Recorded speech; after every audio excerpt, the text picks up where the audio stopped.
Kampus dengan NIM 041/2006 dari Program Studi Pendidikan Matematika kelas C. Tujuan saya membuat video kali ini untuk memenuhi tugas akhir ujian akhir semester mata kuliah Bahasa Indonesia dengan dosen penampu Ibu Nur Amila SPD MPD. Pada kesempatan kali ini, saya ingin menjelaskan mengenai kedudukan dan penggunaan bahasa Indonesia berdasarkan peraturan Presiden Nomor 23 pada tahun 2019.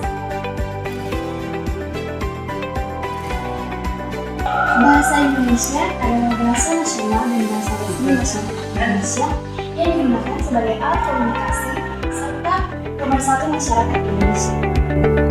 Kali ini, saya akan menjelaskan tentang pasal 23 ayat 1 yang berbunyi, bahasa Indonesia wajib digunakan sebagai bahasa pengantar dalam pendidikan nasional.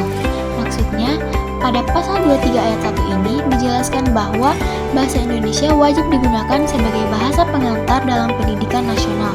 Ketentuan ini menunjukkan pentingnya bahasa Indonesia sebagai sarana utama dalam proses pembelajaran di sekolah maupun perguruan tinggi. Dengan menggunakan bahasa Indonesia, komunikasi antara pendidik dan peserta didik dapat berlangsung secara efektif serta mendukung terciptanya kesatuan dalam dunia pendidikan di Indonesia. Nah, hari ini seperti yang teman kalian sudah katakan tadi, ada 5 struktur teks cerita inspiratif. Yang pertama itu orientasi. Apa yang disebut dengan orientasi? Pengantar cerita, ya. Jadi biasanya pengantar cerita itu ada di mana, Nah? Di awal, oke.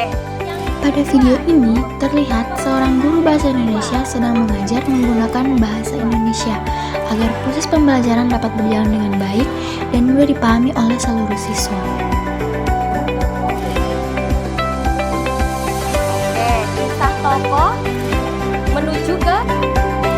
Jadi, dari penjelasan dan contoh guru mengajar yang saya lihatkan tadi, dapat ditarik kesimpulan bahwa pasal 23 ayat 1 menegaskan bahwa bahasa Indonesia wajib digunakan sebagai bahasa pengantar dalam pendidikan nasional.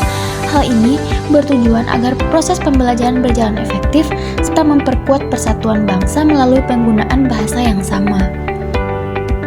Dan penjelasan tentang penggunaan bahasa Indonesia berdasarkan Peraturan Presiden Nomor 63 pada tahun 2019 dalam pasal 23 ayat 1 tentang pentingnya bahasa Indonesia dalam pendidikan nasional. Mari gunakan bahasa Indonesia yang baik dan benar sebagai wujud cinta kepada bangsa dan negara.